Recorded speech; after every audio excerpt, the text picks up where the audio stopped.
Welcome to All Fired Up, the Coffs Harbour District Motorcycle Restorers Club annual first week in January Motorcycle Expo. In this particular episode we're going to look at some lovely examples of the 1970s, a couple of English manufacturers and a Japanese manufacturer. We start off with this Norton Commando here. They were very common. They later went up to an 850 in electric start. This is a 1972, so quite an early one. It's got the pea-shooter exhaust pipes on it. Originally they would have been chrome, but what a lovely example of a Norton Commando. So it's Norton Commando.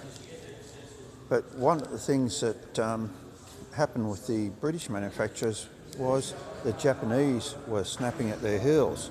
So this 1978 Honda Supersport 754 is an example of what the Japanese's answer to the British manufacturers were.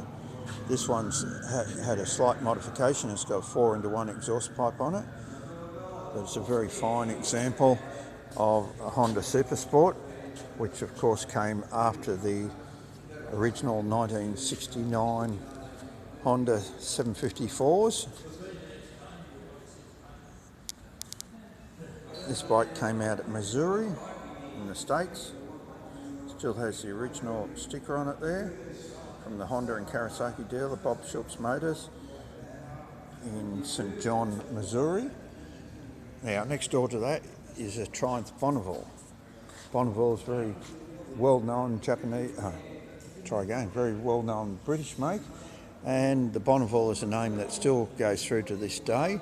This particular one is a Bonneville 750 Twin with the American pea-shooter fuel tank on it. And it's a 1978 Bonnie, so it's in very, very good condition there. Started out with 650 Bonnies and then went up to 750 Bonnies, and still buy one to this day.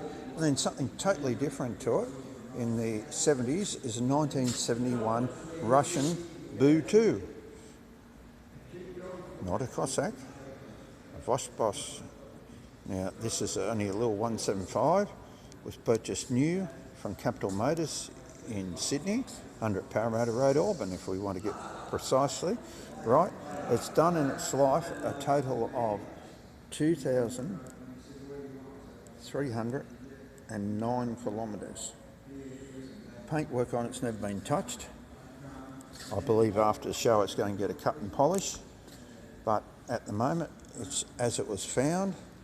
Still got the original Russian tyres on the front to cope with what was pretty rugged roads in Russia in the 70s. But this is a real survivor. So that's a 1971 Boooo2. There was a Boo1, this is a Boo2. So hit the subscribe button, and more importantly, if you've got a motorbike and you want to come to the Coffs Harbour District Motorcycle Restorers Club annual Motorcycle Expo, it's held in first weekend in January at the Coffs Harbour Showground every year. Hit the subscribe button now and you'll watch future episodes.